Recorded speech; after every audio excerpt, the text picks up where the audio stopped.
Bismillahirrahmanirrahim.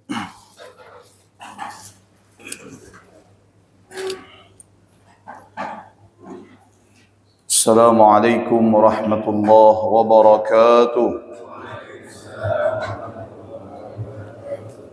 نويت التعلم والتعليم والإفادة والاستفادة والتذكر والتذكير والنفع والانتفاع والحث على تمسك بكتاب الله وسنة رسول الله والدلالة على الهدى والدعاء على الخير. اللهم صل على سيدنا محمد الفاتح لما أغلق والخاتم لما سبق ناصر الحق بالحق الهادي إلى صراطك المستقيم وعلى آله وصحبه حق قدره ومقداره العظيم.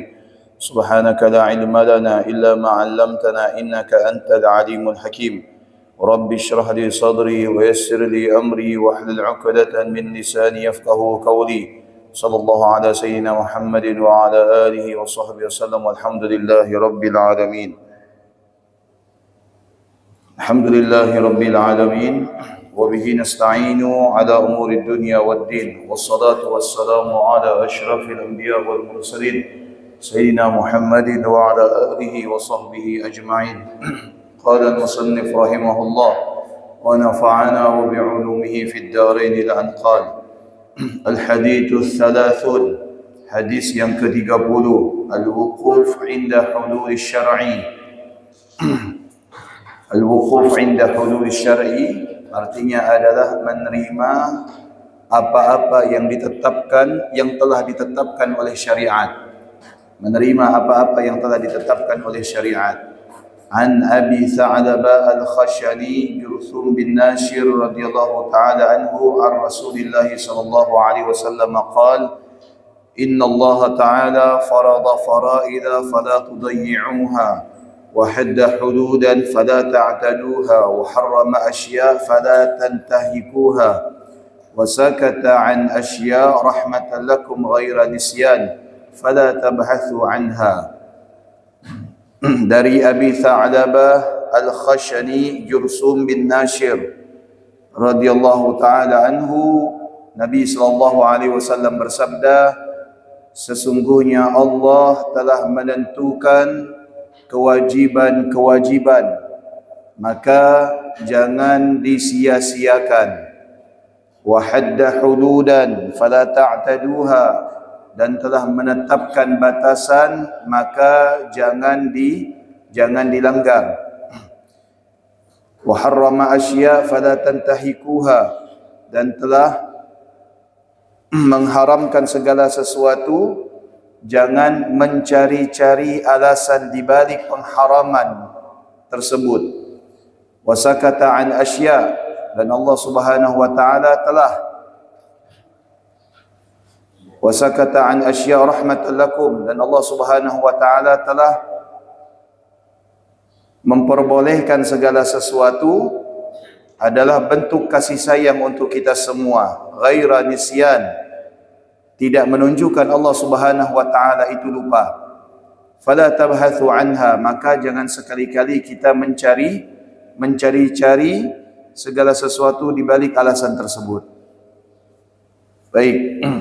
Di sini kalau kita akan arti secara global, hadis ini memberikan kesimpulan bahwasanya segala sesuatu telah ditetapkan oleh Allah.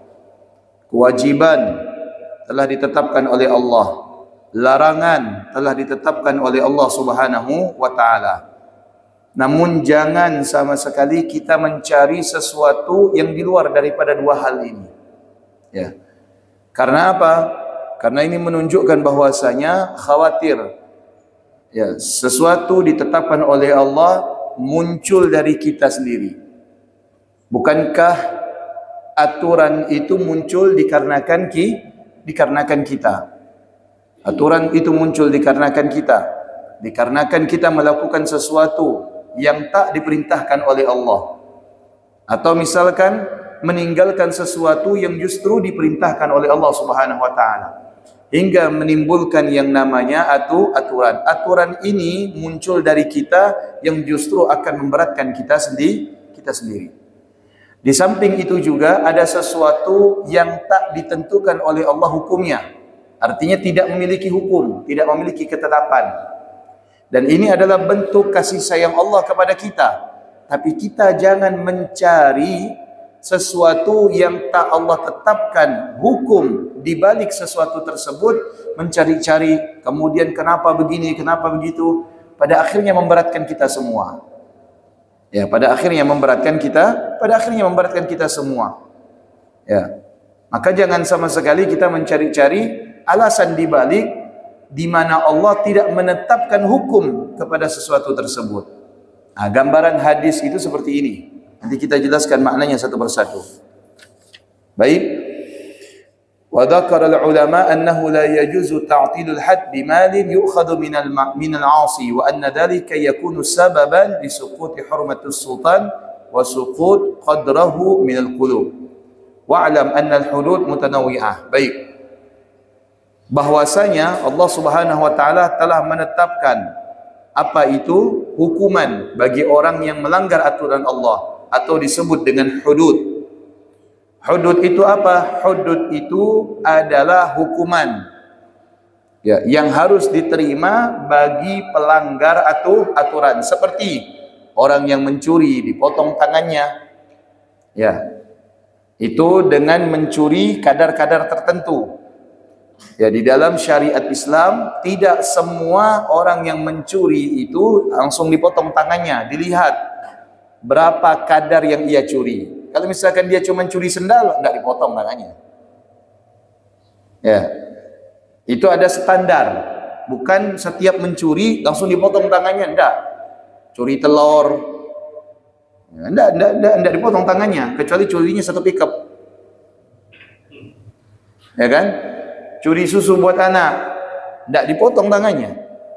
Ya, apalagi curinya itu untuk kebutuhan apa? Supaya dia tidak kelaparan. Maka dalam syariat itu banyak mendapatkan keringanan. Sebab apa dia mencuri? Oh, karena anaknya mau nyusu tapi tidak ada susu. Mau apa namanya? Mau nyusu tapi tidak ada susu, mau dia mencuri. Ya, bukan lantas langsung dipotong tangannya, enggak. Ya, maka di sini syariat mempertimbangkan. Nah, minimal kata para ulama dikenakan hukum had, atau misalkan dikenal dengan di kalangan kita tuh qisas. Ya, qisas itu aturannya, nama hukumnya adalah had. Ya. Nah, maka apa? Maka dilihat seberapa besar barang yang dicuri.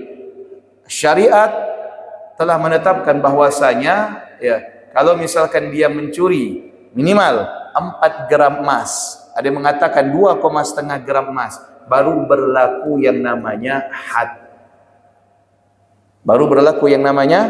Itu kalau dia mencuri. Ya. Kalau dia mencuri ketahuan dipotong. Yang dipotong apa? Yang dipotong ini. Ya, pergelangan. Bukan yang dipotong itu sampai segini, enggak. Yang dipotong itu pergelangan. Dipotong. Ketahuan lagi mencuri, apanya yang dipotong? Bukan tangannya, tapi kakinya. Ya, kakinya itu apa? Bukan sampai dengkul, tapi batas mata kaki itu. Pokoknya menyilang. Ya. Nyilang, curi lagi, potong lagi tangan kirinya. Curi lagi, potong lagi kakinya. Curi lagi, Anda tahu pakai apa dia nyuri? Tangannya udah tidak ada. Ya kan? Zaman sekarang ini nyuri tidak jentik dengan tangannya, tidak. Bisa saja yang curi itu dengan lisan, ya kan? Merintahkan begini. Ya. Dan curi sekarang tidak diintik dengan tangan, sudah. Nah, itu had. Di dalam syariat ada had. Di samping had itu ada ta'zir. Ada ta'zir. Ta'zir itu apa? Ta'zir itu seperti sama hukuman tapi berbeda dengan had. Ta'zir itu hukuman seperti misalkan, kalau misalkan ya barang ini dikembalikan, tidak jadi dibeli, maka akan ada potongan dari DP yang diserahkan senilai sekian persen. Itu namanya apa? Itu namanya ta'zir. Nah, itu diberlakukan dalam syariat. Kalau misalkan cicilan Anda terlambat bayar hutang saya, apa dikenakan ta'zir? Ya, dikenakan ta'zir. Nah, itu namanya hukum hukuman. Ta'zir itu ada untuk memberikan efek jerak kepada konsumen atau pelanggan. Ya, ta'zir itu ada. Dan ta'zir itu ingat diberlakukan apabila konsumen atau penjual atau partner misalkan bisnis itu menyetujui. Kalau tidak setujui tidak boleh. Berarti kalau tidak disetujui tidak berlaku, udah tidak berlaku. Kalau tidak disetujui tidak berlaku yang namanya transaksi. Saya mau beli tanah Anda. Berapa harga nilai tanahnya? 500 juta rupiah. Baik, saya cicil. Baik, saya DP dulu. Berapa DP-nya? DP-nya 50 juta, 10% dari harga tanah. Oke? Ya, sampai selesai surat. Begitu selesai surat, ternyata pembeli membatalkan. Ya kan? Pembeli membatalkan. Apa? Ingat Pak, kita ada perjanjian. Perjanjian apa ya? Kita kan sudah ngatur perjanjian. Kalau misalkan Bapak membatalkan transaksi, maka DP Bapak hangus. Jelas ya? Adanya ta'zir. Makanya seperti denda dan yang sebagainya, ya hukum-hukuman seperti itu memberikan efek jera kepada pembeli atau konsumen, itu diatur oleh yang namanya agama. Kenapa? Karena untuk menjaga, ya, menjaga apa? Menjaga kerugian yang bakal dialami oleh pembeli. Jelas ya? Itu. Wa minha haddu syarbil khamri fala ta'taduha. Artinya semua ya ketetapan batasan yang telah ditentukan oleh Allah jangan dilanggar. Kenapa? Karena bisa berakibat. Kalau misalkan Anda coba-coba mabuk, maka Anda siap untuk diberikan hukuman. Apa hukumannya? Dicambuk sebanyak berapa kali?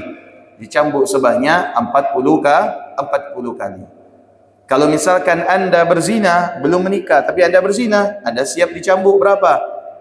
Sebanyak 80 kali atau 100 kali.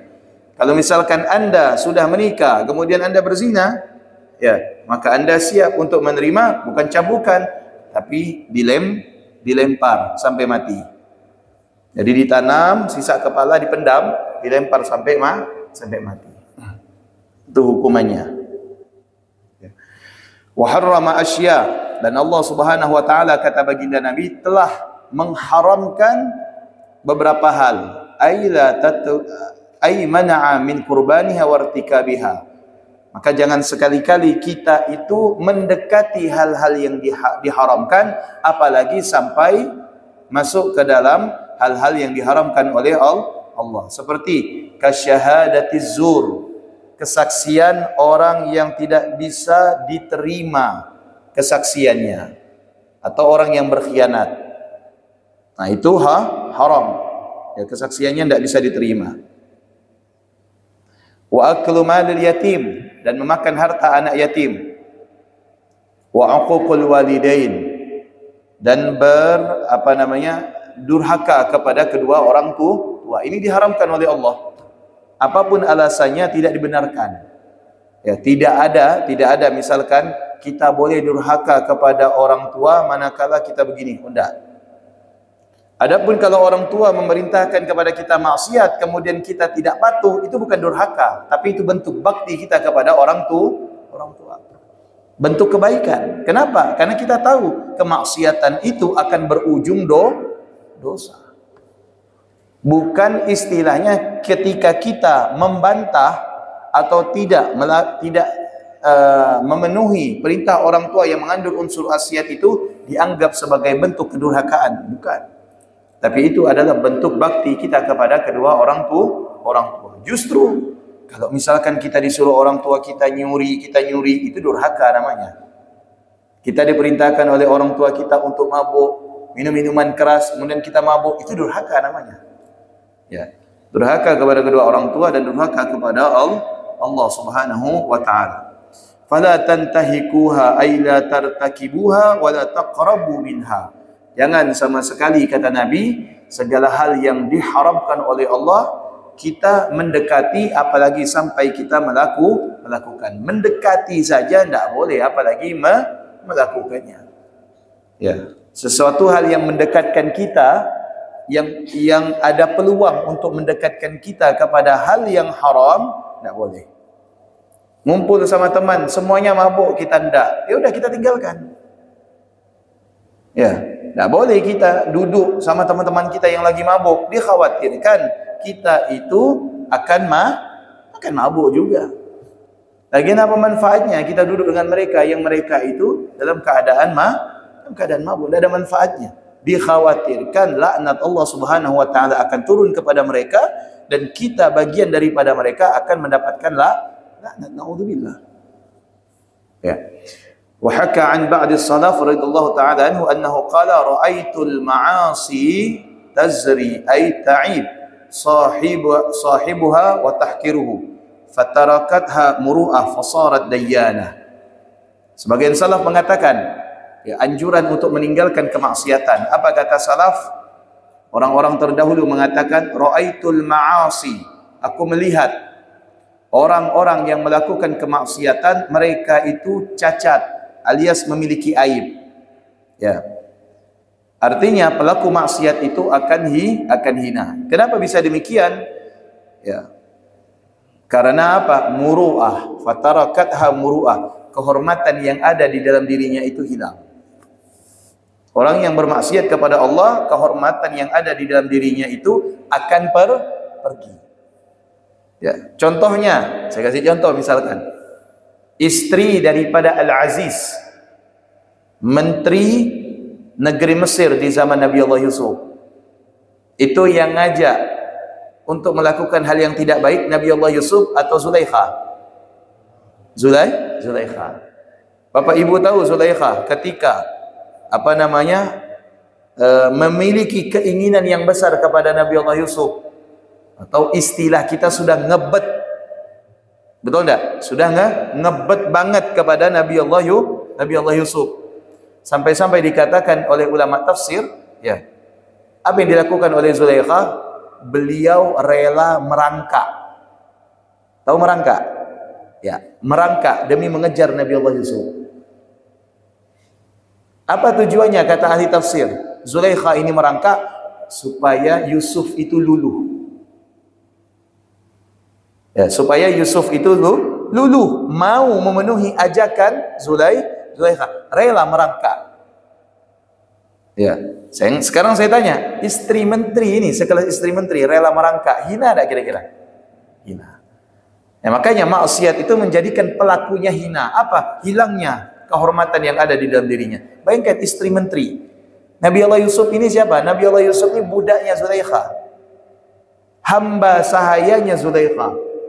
Tapi begitu Zulaikha berhasrat kepada Yusuf, maka atribut yang dimiliki oleh Zulaikha, kehormatan, jabatan, ya, kemudian gelar sebagai istri menteri, itu semuanya hilang. Supaya apa? Demi tercapainya keinginan yang dimiliki oleh Zulaikha. Merangkak. Sampai dikatakan oleh ahli tafsir apa? Zulaikha rela mencium kaki Yusuf agar Yusuf memenuhi keperluannya. Nah, betul tidak? Nah, yang kedua, pelaku-pelaku maksiat itu akan menghinakan dirinya dengan apa? Dengan mencopot kehormatan yang ada di dalam dirinya. Tidak sedikit. Ya, mereka itu mengemis supaya apa? Supaya memenuhi keperluannya. Contoh misalkan, barangkali ada orang yang sudah kecanduan obat-obatan. Apapun dia lakukan, betul tidak? Apapun dia lakukan, minta begini dan lain sebagainya. Ya, supaya apa? Supaya dia bisa melakukan sesuatu yang dia inginkan. Akan menghilangkan kehormatan. Maka dianggap di sini dayyanah. Dayyanah itu apa? Orang yang telah pergi agamanya. Orang yang bermaksiat itu agamanya sudah tidak ada. Na'udzubillah. Wa an ibnu Syabramah rahimahullah ta'ala annahu qala al-'ajmu mimman yahtami minal halal makhafatud da' wa la yahtami minal haram makhafatun nar. Salah seorang ulama saleh mengatakan bahwasanya sungguh yang membuat aku heran adalah orang menghindar dari penyakit karena takut beresiko. Ya. Orang menghindar dari penyakit karena takut beresiko. Orang minum obat takut beresiko terkena penyakit. Namun dia tidak menghindari sesuatu yang haram padahal beresiko di di akhirat. Dan ini banyak. Ya, dan ini banyak. Orang menjaga pola makan untuk menghindari penyakit, tapi dia tidak menghindari kemaksiatan untuk menghindari yang namanya hukuman. Banyak sekarang. Ya, orangnya rajin olahraga, tapi tidak mau menghindari yang namanya maksiat. Apa tujuannya olahraga? Supaya saya tidak sakit, supaya sehat dan sebagainya. Tapi apa manfaatnya olahraga yang Anda kerjakan, namun maksiat masih dilakukan? Korupsi jalan terus, minum minuman keras jalan terus, narkoba jalan terus, dan yang sebagainya. Apa manfaatnya? Menghindar dari resiko yang dia dapatkan di dunia, tapi tidak pernah menghindar daripada resiko yang akan dia terima di akhirat. Tidak? Ya kan? Banyak semacam itu, banyak zaman sekarang. Ya, orangnya rajin olahraga, masya Allah. Ya, rajin olahraga, menjaga pola makan, 4 sehat 5 sempurna, ini dan lain sebagainya, tapi tidak mau menjaga dari kemaksiatan. Apa gunanya? Coba kita lihat. Mohon maaf, semoga kita semua diselamatkan oleh Allah. Coba kita lihat pejabat-pejabat kita yang korupsi itu. Kira-kira pola makannya teratur tidak? Pola makannya teratur. Betul tak? Kemana-mana bawa obat, kemana-mana bawa air infus. Di rumahnya, masya Allah, lengkap peralatan olahraganya, betul tak? Tiap Sabtu Minggu golf. Ini nge-gym, beli alat-alat gym lengkap. Makanan dijaga, tidak mau makan ini. Masya Allah, penampilannya luar biasa. Tapi mereka lupa yang namanya akhirat. Mereka mengira hidup ini cuma sebatas di dunia. Ternyata hidup setelah di dunia ini ada yang namanya akhirat. Apa yang Anda jaga? Makan yang Anda jaga. Pada akhirnya makan ini kemudian masuk ke dalam perut membusuk. Apa yang Anda jaga? Tubuh supaya ideal, tubuh supaya bagus dilihat orang. Ya, tubuh supaya indah, supaya menawan, supaya anggun. Pada akhirnya menjadi santapan cacing. Mereka lupa yang namanya amal. Ada amal. Untuk apa amal? Untuk kuburan. Ketika kita masuk ke dalam kubur, apa gunanya amal? Menemani kita di ruangan yang tidak lebih daripada 1x2 meter. Ya, ada amal yang wajib kita kerjakan. Amal itu berupa solat, amal itu berupa puasa, amal itu berupa sedekah, amal itu berupa membaca Al-Quran, amal itu berupa zikir, amal itu berupa takut kepada Allah. Ya. Ada amal yang harus kita lakukan, menjauhi segala macam bentuk keharaman, kezaliman yang kita lakukan, baik terhadap diri sendiri, atau terhadap Allah, atau terhadap sesama manusia. Apa tujuannya mereka lakukan itu semua? Mengambil hak kita. Kita bayar pajak, mereka yang menikmati. Betul? Kita bayar ini, mereka yang menikmati. Mereka sejatakan keluarga mereka, mereka makmurkan keluarga mereka dari uang kita. Bayangkan, mereka makmurkan keluarga mereka dari uang kita. Keluarga mereka makmur, kehidupannya terjamin, asetnya di mana-mana, investasi di mana-mana dari uang kita. Apa yang mereka dapatkan? Kehidupan bahagia? Tidak bahagia. Bahagia di dunia, tapi di akhirat belum tentu. Kebahagiaan yang mereka poles itu semuanya sandiwara. Ada hakikatnya mereka tidak akan tenang. Makanya kita kalau melihat demokrasi sudah di negeri kita ini rusak semuanya. Bayangkan, kemarin caleg curhat sama saya, Pak Ustadz, 1 baliho saya pasang itu biayanya 500.000. Itu 1 baliho. Ada berapa baliho? Allah Pak Haji, berapa baliho yang Pak Haji pasang nih? Tuh Pak Ustadz, mau gimana lagi, sudah telanjur. Cari sakit Pak Haji, saya bilang. Minta dukungan, curhat dia. 1 baliho saya pasang tuh 500.000 Pak Ustadz. Bikin balihonya, beli kayunya, tukang pasangnya, upahnya. Berapa titik? Caleg apa itu? Caleg provinsi. Sekota Pontianak. Ada berapa titik? Kalau 10 titik sudah berapa? 5 juta. Itu buat baliho. Coba kasihkan anak yatim. Ya. Itu kalau baliho. Itu 1. Kalau balihonya 1 titik ada 2. Lengkap dengan kata-katanya yang memikat, jujur, amanah, merakyat. cerdas, religius. Kalau dituliskan dapat wahyu dari Jibril, bisa mungkin? Lengkap. Betul enggak? Ini udah enggak sehat. Ya. Ambisi mereka itu dengan uang. Dikejar itu jabatan dengan menggelontorkan sekian uang, sekian uang. Pada akhirnya ketika menjabat, mikir apa yang dikeluarkan harus ada timbal balik. Itu udah tidak sehat. Sampai kapanpun cara kalau ini diterapkan udah tidak akan sehat sudah. Ya. Mereka tidak bakalan sehat. Mimpin itu tidak bakal amanah. Kenapa? Karena apa yang dikeluarkan belum sesuai dengan apa yang diterima. Tidak ada manusia itu mau rugi. Ayo coba saya mau lihat, ada tidak dewan itu ya yang rela rugi? Tidak ada. Walaupun slogannya separuh dari gaji saya berikan kepada masyarakat. Itu tambah mengamput udah. Ya. Tidak bakal itu. Ya kan? Nah, disebabkan apa? Nah, disebabkan itu mereka mengira bahwasanya kehidupan itu hanya sebatas di dunia. Ya. Wasakata an asya. Allah Subhanahu wa taala terkadang tidak menerapkan suatu hukuman kepada beberapa hal. Ya. Apa hikmahnya? Hikmahnya adalah sebagai bentuk rahmatan lakum, kasih sayang kepada kalian. Ai li ajlikum, yakni annahu lam yuharrim tilkal asya fayu'aqibu ala fi'liha wa lam yujibuha fayu'aqibu ala tarkiha li ajli rahmatahu wa ra'fatahu bikum wa takhfifan ankum. Ada hal yang memang tidak Allah larang. Kenapa? Ya. Karena memang tidak ada larangan dalam hal tersebut. Misalkan barangkali ada yang bertanya kepada saya, Pak Ustadz, hukum sesuatu. Ya kita juga tidak tahu ini sesuatu apa, mengandung mudarat atau manfaat. Ya, maka tidak berlaku hukum. Akan tetapi ingat, sesuatu yang tidak berlaku hukum jangan kita cari-cari hukumannya. Karena khawatir turunnya hukuman disebabkan kita itu mencari-cari hukuman di balik sesuatu tersebut.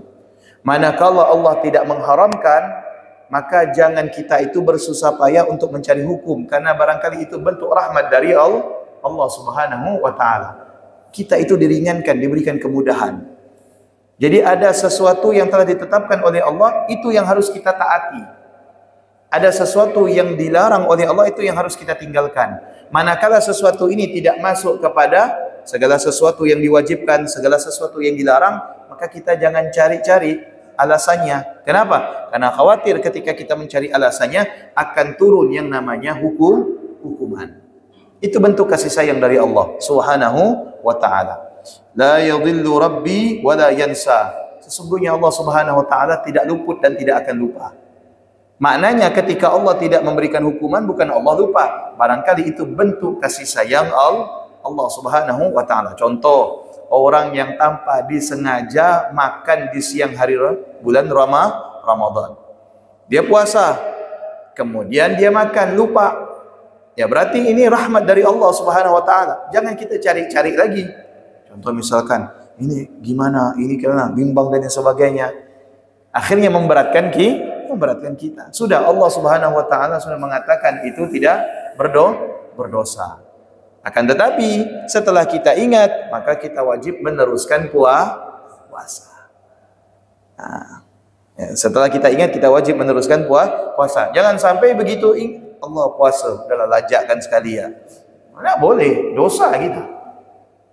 Betul. Nah itu dosa namanya. Kenapa? Karena sudah tahu dilarang, diteruskan. Sudah. Wa idza kana al-amru kadzalik fala tabhathu anha ay la tafhasu an ahwaliha wa la taftashu ala ahkamiha bal uhkumu bil bara'ah al-asliyah wal hillu fil manafi wal hurma fil madar. Ada sesuatu yang barangkali kita tidak tahu hukum di balik sesuatu tersebut. Contoh misalkan ada satu makanan, kita bertanya, Pak Ustadz ini halal atau tidak? Ya. Karena ini saya ragu. Baik, kalau misalkan ini tidak pernah dibahas oleh para ulama, maka dilihat dari segi manfaat dan mudhar. Kalau ada manfaat silakan. Kalau tidak ada, justru ada mudarat, maka tinggalkan. Jelas? Itu prinsipnya. Ya, seperti misalkan. Ya, misalkan apa? minyak wangi. Ya, minyak wangi yang mengandung alkohol. Itu kan perselisihan antara ulama. Ada yang mengatakan boleh karena alkohol yang terkandung di dalam minyak wangi berbeda dengan alkohol yang terkandung di dalam makanan. Ya, maka boleh dipakai sebagaimana alkohol yang terkandung di dalam obat-obatan itu ada alkohol enggak? Ada kan? Obat-obatan ada alkohol seperti bius dan lain sebagainya. Atau kita kalau mau disuntik itu dikasih alkohol enggak? Dikasih alkohol. Apakah itu najis? Ya enggak. Ya. Tapi jangan sampai kita cari-cari memberatkan. Wah, ini kayaknya najis. Dilihat dulu kandungan alkohol, diteliti dan sebagainya. Sudah, selama ada yang memperbolehkan tidak masalah. Tapi kalau misalkan kita mau meninggalkan juga tidak masalah, karena barangkali menurut kita alkohol ini sama dengan alkohol yang terkandung di dalam makanan. Hanya saja di sini jangan menjadi kita itu beban. Habis sholat mondar-mandir. Kenapa ente bingung kayaknya? Tadi anak sholat dikasih minyak, ternyata minyaknya ada alkohol. Kira-kira sah atau enggak ya? Akhirnya timbul yang namanya was-was. Nah, jangan. Tidak dianjurkan seperti itu. وهذا النهي يحتمل اختصاصه بزمانه صلى الله عليه وسلم لقوله تعالى لا تسألوا عن أشياء إن تبد لكم تسؤكم.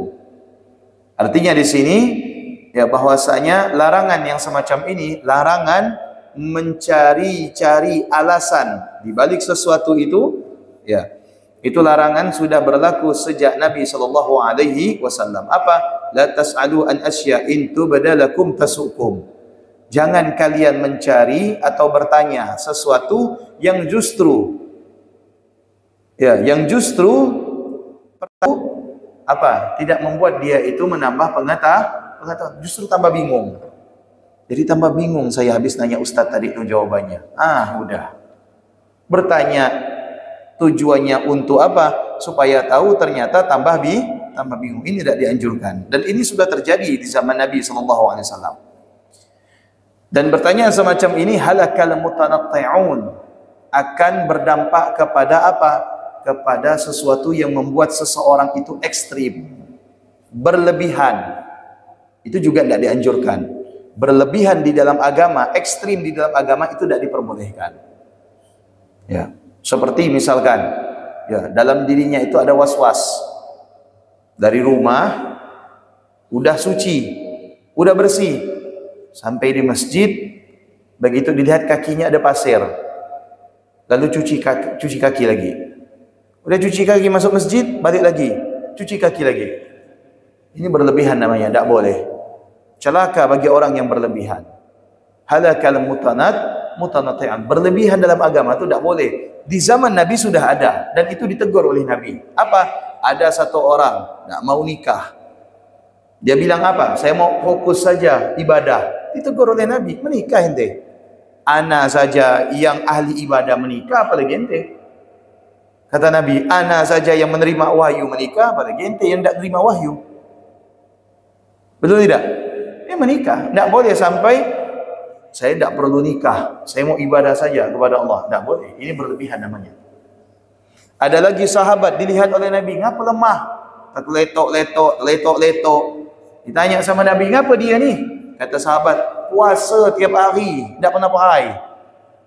Ditegur oleh Nabi, tidak boleh buka.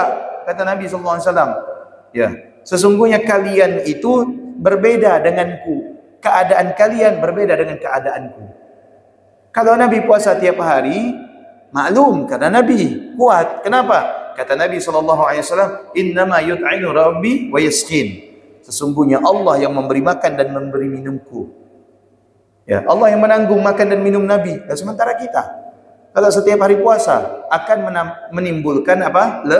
Lemah, tidak semangat dan sebagainya. Tidak dianjurkan tiap hari puasa. Minimal kita itu puasa Nabi Allah dah sehari puasa, sehari tidak. Ini apalagi puasa 40 hari berturut-turut. Ya, bukanya cuma minum air putih, habis itu puasa lagi. Ya Allah, ini namanya bukan ibadah, nyakitkan diri. Itu tidak boleh. Iyyakum wa tanattu'. Ya, berlebihan dalam agama, ekstrim dalam agama itu akan apa? Ya, akan memberikan dampak yang buruk kepada pelakunya. Ya. Makanya ada kalimat halaka atau ahlaka. Halaka itu mencelakakan dirinya, ahlaka mencelakakan orang lain. Ya. Berlebihan dalam agama itu akan berdampak bagi dirinya sendiri atau bagi orang lain. Menganggap dirinya adalah paling sunnah, paling baik agamanya, orang lain dianggap bid'ah. Pada akhirnya yang tidak sejalan dengannya akan dihukumi kafir. Ini kafir nih. Kalau sudah kafir, halal darahnya. Na'udzubillah. Ini tidak boleh. Merasa diri paling baik itu tidak boleh.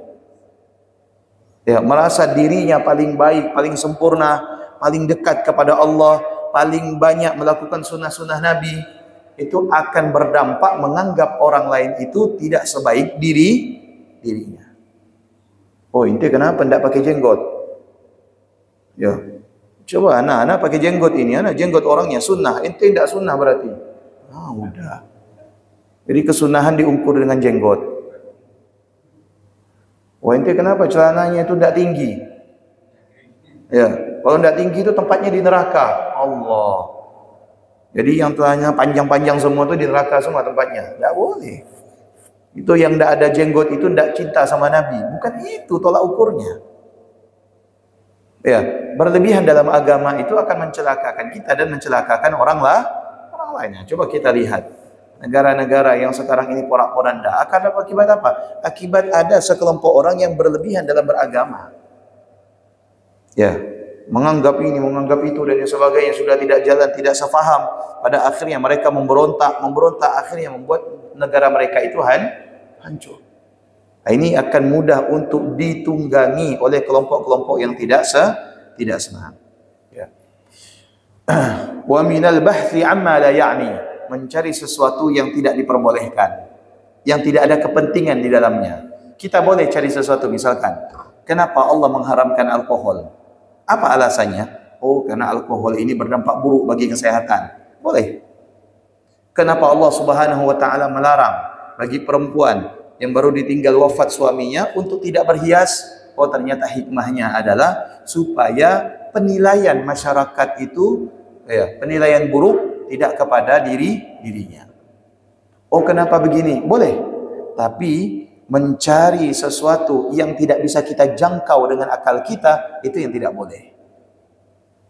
Ya. La tabhathu amma la ya'ni. Jangan mencari sesuatu yang tidak ada manfaat untuk diri kita. Tidak ada kepentingan untuk diri kita, itu tidak boleh.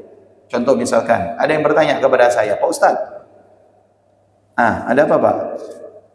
Itu pada akhirnya orang muslim itu kan masuk surga. Ya betul, kalau dia itu di dalam dirinya ada la ilaha illallah, walaupun masuk neraka pada akhirnya masuk surga. Iya Pak Ustadz, saya pernah dengar gitu. Nah kalau misalkan kita masuk surga Pak Ustadz, kira-kira ngapain kita di surga? Kalau di dunia ini kan kita kan pagi kerja, sore balik, Sabtu Minggu weekend jalan-jalan ke mall, liburan panjang kita jalan-jalan ke pantai, ini dan sebagainya. Kalau di surga tuh apalah buat Pak Ustadz? Kan kita tidak kerja lagi, katanya ibadah juga tidak, ngapain lagi? Kayak gini pun ditanya. Kayak ya saya ini udah pernah masuk surga. Ya, kayak begini ini ditanya. Oke lah Pak Ustadz, kalau kita di surga itu selama setahun mungkin betah, lama-lama kan akan jenuh gitu. La haula wala quwata illa. Kok bisa Bapak bilang di surga itu bakal jenuh? Di dunia ya Pak Ustadz kita pandai jenuh, kadang kita di rumah tuh jenuh, pengen nak keluar, cari kawan ngopi. Kayak gini ini dipertanyakan. Bayangkan. Ini sesuatu yang tidak perlu dipertanyakan, jangan dipertanyakan. Yang pada akhirnya meruntuhkan keimanan kita kepada Allah. Hati-hati. Ada yang bertanya, Pak Ustadz, segala sesuatu ini kan ada yang mendahului. Seperti saya, yang mendahului siapa? Orang tua. Orang tua yang mendahului siapa? Yang mendahului kakek. Kakek yang mendahului siapa? Mbak. Terus, segala sesuatu ada yang mendahului. Nah, kira-kira Allah tuh ada tidak yang mendahului? Nak disamakannya khalik dengan makhluk. Bayangkan. Anggapan, dugaan, pemikiran, pertanyaan yang semacam ini muncul sebab apa? Sebab syaitan. Atau barangkali seringkali kita itu bertanya sesuatu yang tidak penting bagi kita untuk mengetahuinya. Makanya di sini dikatakan, la yajuzu at-tafakkur fil khaliq wala fil makhluk bima la yasma' fihi. Tidak boleh bertanya yang berkaitan tentang khaliq atau yang berkaitan tentang makhluk, apa-apa yang belum pernah kita dengar. Ya, apa-apa yang belum pernah kita dengar. Kita belum pernah dengar, kita tanya. Apa yang mau kita tanyakan kalau kita tidak pernah dengar? Ya, maka ini dikatakan di sini kenapa? Li'annahu qad yuaddi ila al-hirah wasyak. Karena itu akan menimbulkan kebingungan dan kerancuan. Seperti wa inna min syai'in illa yusabbihu wa bihamdi walakin la tafqahuna tasbihahum. Apa kata Allah Subhanahu wa taala? Tidak ada sesuatu melainkan sesuatu yang ada di langit maupun yang ada di bumi ini bertasbih kepada Allah dan memuji nama Allah Subhanahu wa taala. Tapi kata Allah, la tafqahuna tasbihahum. Kita ini sebagai manusia tidak mengetahui bagaimana cara mereka itu bertasbih. Langit 7 lapis, bumi 7 lapis, semuanya bertasbih kepada Allah, memuji nama Allah. Tapi sayang kata Allah, la tafqahuna tasbihahum. Kita tidak tahu cara mereka bertasbih. Ini jangan dicari, Pak Ustaz. Rumput itu bertasbih Pak Ustaz ya? Iya Pak. Itu saya dengar ngapa tidak ada bunyi Pak Ustaz ya? Oh, udah penyakit ini. Ini kan tidak perlu ditanya. Pak Ustaz, kata Allah yang ada di langit bertasbih, yang ada di bumi bertasbih. Kira-kira cara mereka bertasbih itu bagaimana? Mana saya tahu cara mereka bertasbih itu bagaimana, Pak? Kalau saya tahu, saya berarti kayak Nabi Sulaiman. Betul tak? Ya kayak begini, jangan dicari. Udah kita hanya wajib mengimani. Makanya dikatakan di sini bahwasanya apa? Ya, kaifa tasbihul jamad? Li'annahu ta'ala akhbaruhu bihi fayaj'alu kaifa sya' bima sya'. Karena sesungguhnya Allah menciptakan segala sesuatu atas kehendak Allah, bukan atas kehendak kita. Allah menciptakan sesuatu itu sesuai dengan pengetahuan Allah, bukan sesuai dengan pengetahuan kita. Ya, sesuai dengan ilmunya Allah, bukan dengan ilmunya kita. Fa illam yakun at-tafakkur bihadhihi al-mathabah kana min a'la al-ibadat. Ketahuilah, bukan dengan cara ini kita akan menaikkan derajat ibadah kita kepada Allah, justru akan menjatuhkan derajat ibadah kita kepada Allah. Tapi ingat, ya justru ketika kita tidak memikirkan hal-hal perkara-perkara yang gaib ini akan menjadikan ibadah kita kepada Allah itu akan naik derajatnya. Tidak usah dipikirkan. Ini bagaimana janin itu bisa hidup dalam perut yang katanya Allah Subhanahu wa taala berkata, alastu bi rabbikum qalu bala syahidna. Ini kemana bayi Pak Ustaz ya dalam perut bisa jawab ya? Tanya pula ke kita. Kita bukan dokter kandungan. Ya. Sudah? Pada intinya silahkan kita itu bertanya, tapi bertanyalah tentang atau sesuatu yang membuat kita itu tidak bingung. Jangan membuat kita itu semakin rancu. Ya. Bertanya, semua ustaz ditanyanya, pada akhirnya bingung, mana pendapat ustaz yang mau diambil. Karena ustaz ini ditanya, ustaz itu ditanya, ustaz ini ditanya, semua ustaz ditanya. Pada akhirnya dia bingung. Ini tidak boleh. Itu kita punya adab di dalam kedisiplinan untuk berilmu. Ada kedisiplinannya, dan kedisiplinan ini tidak boleh dilanggar. Ada etikanya. Jelas? Nah, makanya terkadang pertanyaan itu muncul bukan karena keinginan kita untuk mengetahui, tidak. Tetapi muncul karena keraguan, yang keraguan ini ditiupkan oleh syaitan. Ya. Pertanyaan ini muncul karena keraguan, yang keraguan ini dimunculkan oleh syaitan. Dan ini terjadi di zaman Nabi Allah Zakaria. Nabi Allah Zakaria itu adalah nabi yang menemukan jarum. Jadi yang menciptakan jarum pertama itu adalah Nabi Allah Zakaria, karena Nabi Allah Zakaria suka nanun. Pada akhirnya datang iblis menjelma menjadi seorang manusia. Bertanya, "Wahai Nabi Allah Zakaria, Anda nabi?" "Ya," kata Nabi Allah Zakaria, "saya nabi." "Apakah saya boleh bertanya?" "Silahkan," kata Nabi Allah Zakaria sambil nenun. Iblis tadi bertanya, "Apakah Anda yakin Allah itu berkuasa?" Kata Nabi Allah Zakaria, "Ya, saya yakin Allah Maha berkuasa." Baik. Kalau Allah berkuasa, apakah Allah berkuasa menjadikan bumi yang besar ini dimasukkan ke dalam telur yang kecil? Bayangkan, kalau kita tidak nanggar ini, bumi yang sebesar ini dimasukkan ke dalam telur. Lebih besar mana? Bumi apa telur? Bumi apa telur? Bumi kan? Sesuatu yang besar dimasukkan ke dalam tempat yang kecil, itu apa jadinya? Tempat yang kecil akan pecah. Sekarang ini gelas, saya masukkan kitab dalamnya. Apa yang terjadi? Pecah. Ya, iblis ini menguji keimanan Nabi Allah Zakaria. Mungkin tak bumi yang sebesar ini dimasukkan oleh Allah ke dalam telur? Kata Nabi Allah Zakaria, ya mungkin, karena Allah kuasa. Ya kan? Dalam hati Nabi Allah Zakaria. Tapi Nabi Allah Zakaria tidak jawab. Apa jawaban Nabi Allah Zakaria? Diambil jarum, ditusuk matanya.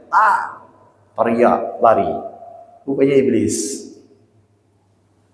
Dan itu pertanyaan terus bergulir sampai ke masa Al-Imam Al-Muhajir ilallah Ahmad bin Isa. Ya, Al-Muhajir ilallah Ahmad bin Isa, salah satu daripada keluarga Al-Imam Ali Zainal Abidin, cucu daripada Sayyidina Ali bin Abi Thalib yang hijrah dari Irak ke Yaman. Datang seseorang bertanya, "Wahai Imam, Anda guru besar." "Ya, ada apa?" "Saya mau bertanya." "Apa pertanyaannya?" Pertanyaannya adalah, Allah itu kuasa tidak? Allah itu berkuasa.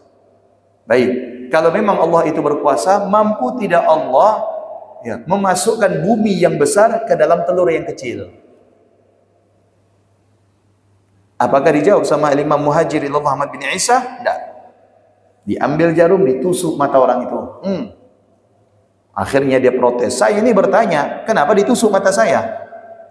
Jawabannya ada di mata Anda. Makanya ditusuk matanya. Jadi apa jawabannya? Sekarang begini. Kita pernah mendengar ada orang keliling dunia, betul? Betul enggak? Keliling dunia. Kemana-mana dia sudah pergi. Sebutkan nama daerah, pasti dia pernah pergi. Keliling dunia. Baik, dunia ini besar. Luas. Betul enggak? Dunia ini besar dan luas. Dan semua daerah yang dikunjungi oleh orang yang keliling dunia ini cukup diingat dengan apa? Dengan dia melihat. Betul tak?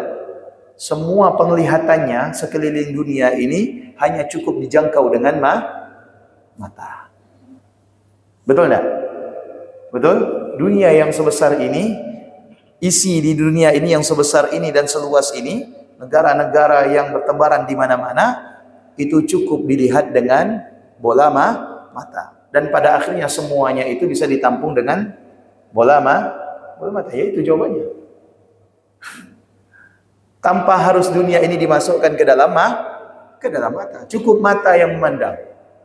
Maka semua isi dunia ini akan masuk ke dalam bola mata yang lebih besar mana? Bola mata atau telur? Lebih besar mana? Telur. Lebih kecil bola mata, tapi bola mata mampu menjangkau isi semua dunia, seluruh dunia. Makanya ditusuk matanya. Tapi ini jangan dipraktekkan. Ada orang tanya, tusuk matanya. Ustaz Sobirin nyuruh tusuk matanya. Tidak ngajarkan gitu.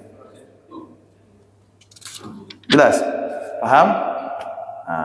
Makanya tafakkur itu boleh. Merenung terhadap ciptaan Allah boleh. Karena perawi hadis ini hobinya merenung. Tapi ingat, merenung untuk menambah ibadah kepada Allah. Jangan sampai merenung akhirnya ngomong soang. Ini sakit namanya. Betul tak? Ini akhirnya berakibat gila. Kurang kata orang Pontianak. Jangan. Silakan merenung terhadap ciptaan Allah. Tapi ingat, merenung yang menjadikan kita itu bertambah ibadah. Seperti perawi hadis, Jursum. Ya, diriwayatkan bahwasanya beliau ini suka merenung, keluar rumah melihat ke atas. Masuk ke dalam rumah kemudian sholat. Allahu Akbar. Keluar lagi melihat ke atas. Masuk ke dalam rumah kemudian sholat. Dan beliau bilang apa? Sesungguhnya saya tidak ingin mati sebagaimana keadaan umumnya orang mati. Dan sesungguhnya saya ingin mati berbeda dengan keadaan umumnya orang mati. Pada akhirnya dicari oleh anaknya, ternyata meninggal dalam keadaan sujud. Ini dampak daripada tafakur yang benar. Dan kalau misalkan tafakur, meninggalnya di atas meja gaple, meja catur, apa manfaat dapat tafakur seperti ini? Jelas? Wallahu a'lam bishawab. Ada yang mau ditanyakan? Assalamualaikum warahmatullahi wabarakatuh. Orang apa? Oh, jangan nikah.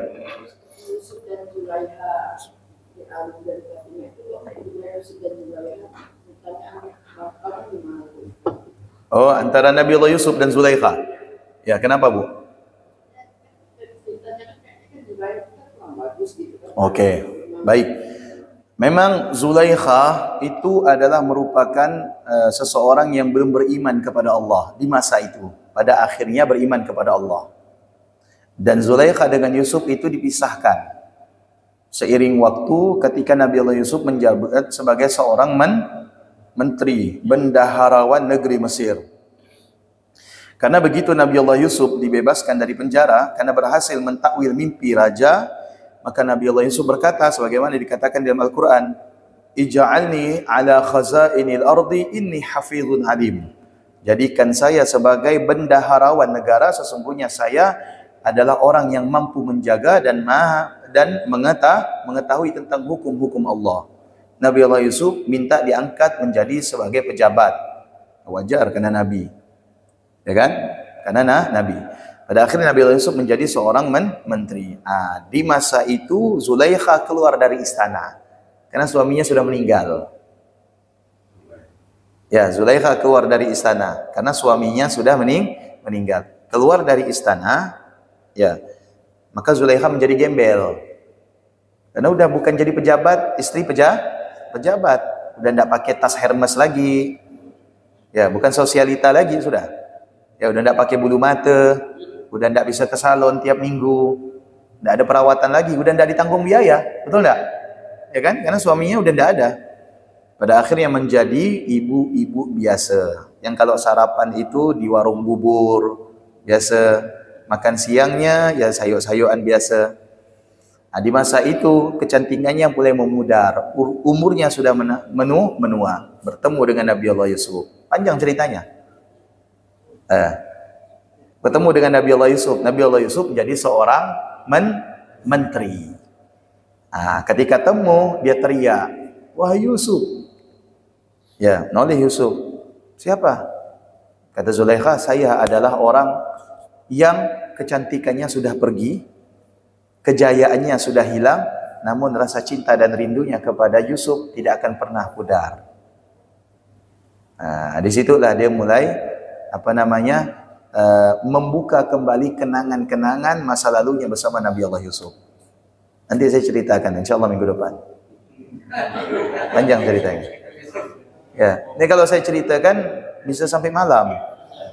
Nanti ditelepon sama istri saya, kok enggak balik-balik. Pada akhirnya menikah, Bu. Pada akhirnya menikah. Dan di masa itu kekecewaan Zulaikha kepada sembahannya berhala itu kecewa. Ya kan? Dan kemudian dia beriman kepada Allah. Disitulah doa wa adim hubbahuma kama adamta baina Yusuf wa Zulaikha. Karena pada akhirnya Yusuf dan Zulaikha itu menikah. Sudah? Sudah, Bu ya? Wallahu alam bissawab. Mudah-mudahan bermanfaat. Bismillahirrahmanirrahim. Subhanakallahumma wa bihamdika asyhadu an la ilaha illa anta astaghfiruka wa atubu ilaik. Assalamualaikum warahmatullahi wabarakatuh.